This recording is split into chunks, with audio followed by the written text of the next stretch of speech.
Hi everyone, Sue with Ully Cat's Designs and Ully Cat's World blog. And I've got another Christmas oven card today. To start, we're going to take a 10.5 by 6 piece of white cardstock. We're going to score at 2 5/8, at 3 5/8, at 6 7/8, and 7 7/8. And this is going to be a bridge card.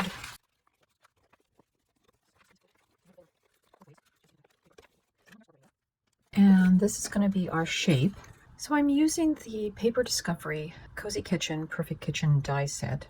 Using this die, I've actually cut out the whole frame, but I did it in 2 pieces because this is actually like 6 1/4 inches tall, and to get it into a 6 by 9 envelope, we need to cut it down a little bit. So I've cut the top part, and as you can see, I've cut off about 1/4 inch. I've taken the stenciling features and used a very fine tip pen. This is 0.005 to do the decoration stenciling. And then the lower piece I cut from black because that's going to be the back of the stove, but I cut the front from red cardstock, and I have the doors that were cut out. But the next thing I want to do is stamp and emboss in white the sentiments that will go on these parts.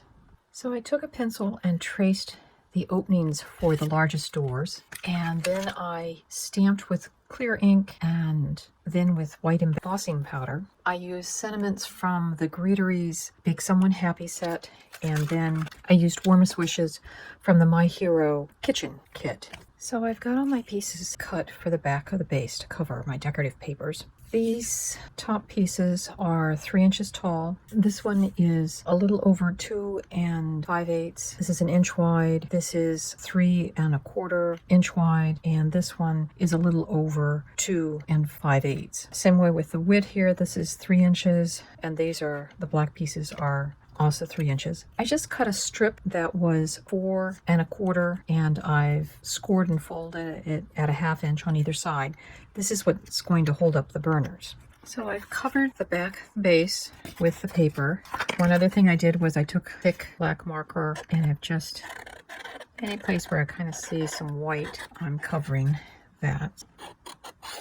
I actually cut this down to 5 3/4 tall so that I can get this top piece here, so that will fit. The way we're going to do this, when it's folded flat in the envelope, it ends up being about 8 1/2 inches wide. We're going to glue this bridge piece on first. I'm basically getting it centered. I'm making sure that the top edges match up. And if I've done this correctly and I fold it the other way, it should. Now eventually I am going to cut this bar off, but for right now it's helping stabilize the piece. And then this we will just match up with the back pieces. But I'll also show you that I've glued the doors on just by their hinges so that you can open up those 3 doors. This little tiny one I just glued shut.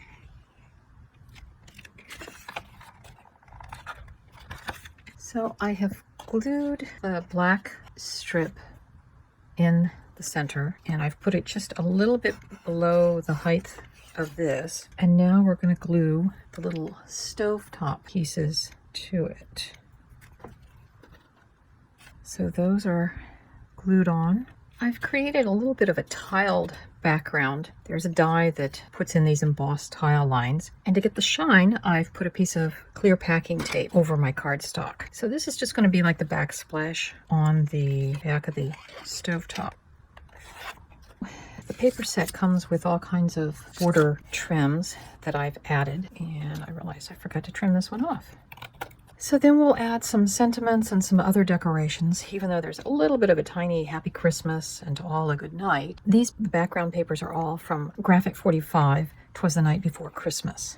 Almost finished decorating my Paper Discovery oven card. I've cut these, they're actually rolling carts from the Paper Discovery Cozy Kitchen Baking Fun die set. I did use stamps from another Paper Discovery, the Cozy Kitchen Cooking Up a Storm, and I used some of the utensils as well as the tea kettle. I stamped them on some copper colored foil, and then I just fussy cut them out with some of my favorite little fussy cutting scissors so that you can kind of see they do have some definition to them. The Christmas pudding and the gingerbread house and the bowls are actually some leftover pieces I had from a lawn fawn card that I made. Our last thing will be to glue on our Noel banner.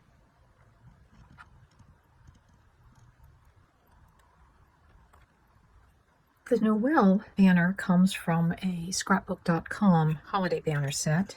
Here we have our finished card, and it will fold down flat. You can see the Baked with Love, Merry Christmas, and Warmest Wishes. So there is our Paper Discovery Christmas oven card. I hope you've enjoyed this episode of Christmas ovens, and we'll see you another day with some more Christmas ovens. Bye-bye.